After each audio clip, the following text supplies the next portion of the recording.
Olá a todos, sou o James Moraes do IFP e junto a Joyce Moura da UFP desenvolvemos o estudo que estaremos apresentando agora, cujo o título é Análise de algoritmos supervisionados para prever a toxicidade de pesticidas em abelhas. A pesquisa integra os eixos de tecnologia, inteligência artificial e sustentabilidade, tema central do nosso simpósio. A motivação do nosso estudo se dá a partir do ponto de que as abelhas são responsáveis por polinizar cerca de 75% das plantas conhecidas e desempenham um papel essencial tanto na biodiversidade quanto na produção agrícola. No entanto, sua população tem diminuído em grande parte devido ao uso de pesticidas. Esses produtos podem intoxicar as abelhas por contato, ingestão ou inalação, com efeitos que vão desde morte imediata até problemas crônicos nas colônias. Diante disso, este trabalho busca desenvolver modelos preditivos usando algoritmos de aprendizado de máquina que ajudem a prever se um pesticida é tóxico ou não para abelhas, antes mesmo de ser amplamente utilizado no ambiente. E em relação a estudos anteriores, nós destacamos dois.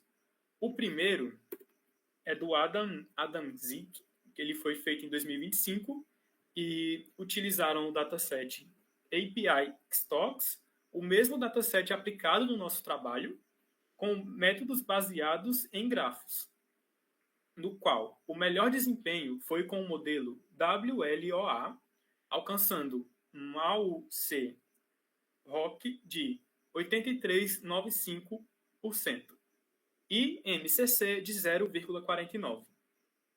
Já o outro trabalho do Xi, que foi publicado em 2024, eles apresentaram a ferramenta Aquatic Tox com Ansible de algoritmos para prever toxicidade em organismos aquáticos.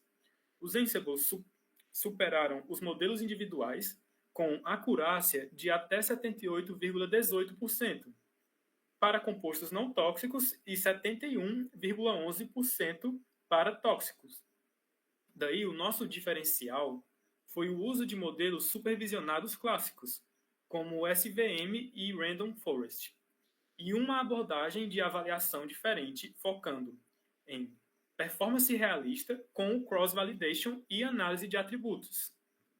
Agora, partindo para o referencial teórico do nosso projeto, nós trouxemos 3 pontos.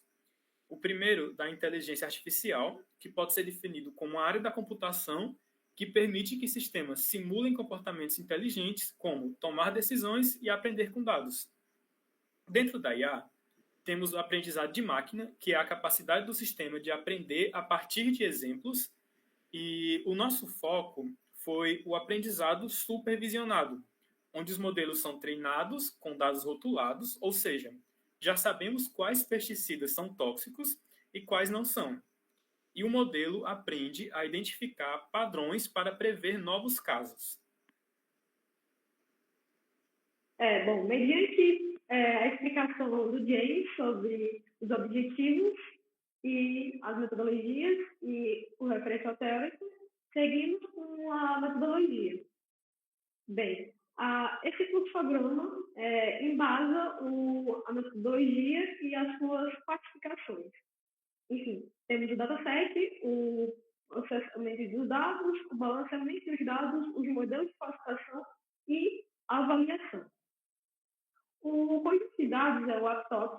Ele compõe mais de 1.000 componentes químicos e ele é feito por classificação binária. Então, eles são compostos por 0 por não tóxicos e 1 por tóxicos, como vocês podem avaliar na tabela 1. E eles foram derivados de 2 datasets, que é o OSTOX e o DPP e o DPDPP.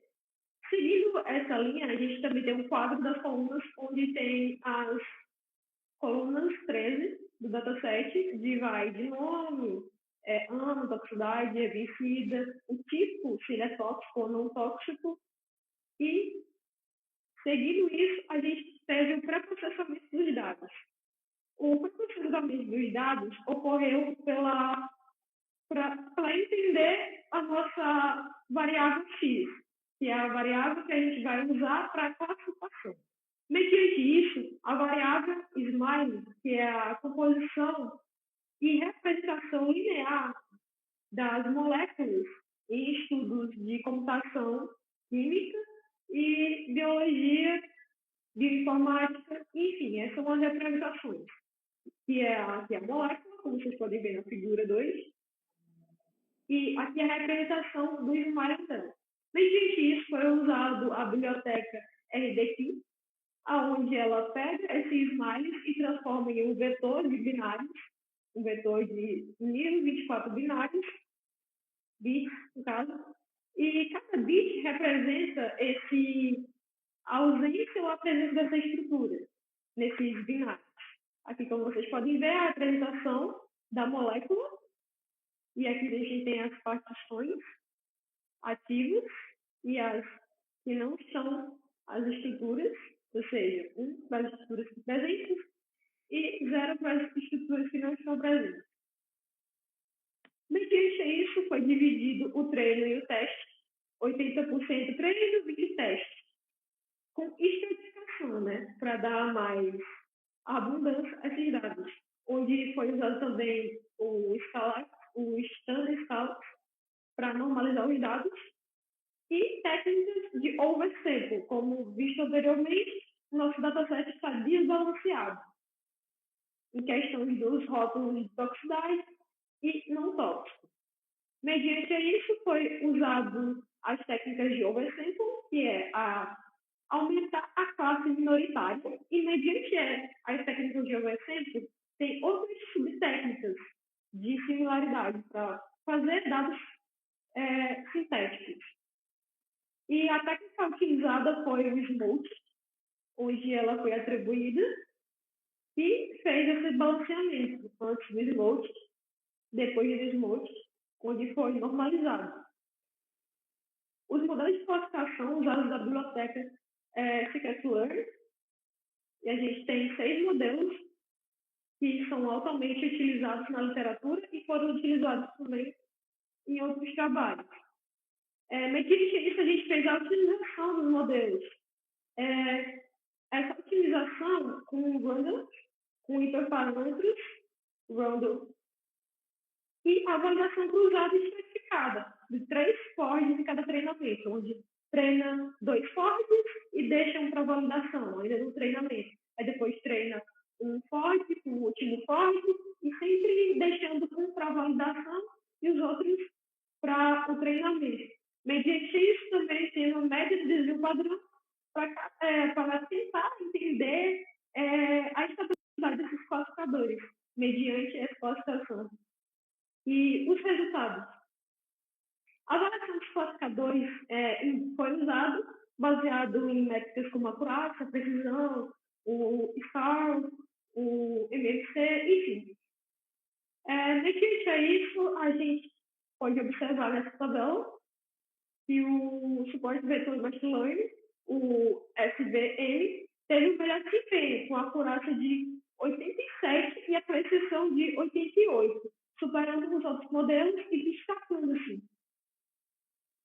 E na matriz de confusão, que vocês podem ainda observar, a gente tem uma representação melhor do que aconteceu no nosso suporte vetor machine learning, que é o que se desenvolveu melhor, onde ele preveu a classe real de não tóxicos, ele realmente conseguiu prever 143, e as não tóxicas que ele conseguiu prever foram 39.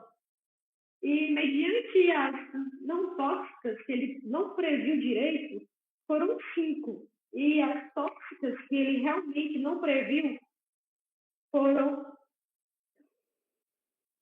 20. Ou seja, ele tem alta precisão em identificar não tóxicos, mas alguma pequena dificuldade ainda dos tóxicos. Quando isso identifica que o recal caiu e os falsos negativos são ponto fraco desse algoritmo. Ainda realizamos uma análise para entender os atributos do dataset e a gente fez também a avaliação dos classificadores com desvio padrão e sem normalização. E, mediante isso, a gente pode entender a robustez das métricas e dos algoritmos. Nesse foi rodado o algoritmo sem o desvio, a normalização e com 5 rodadas. E nesse teste, o Bruno Fox se destacou. Diferente dos outros métodos que tiveram o recal mais baixo e a acurácia diminuiu e todos os outros atributos diminuíram, o Randall Fox se manteve com a mesma acurácia e todos os outros atributos foram mantidos, mostrando ainda sua prevalência como uma grande ferramenta, um grande algoritmo muito robusto. E agora, o resultado da análise da importância das features, dos atributos do nosso dataset.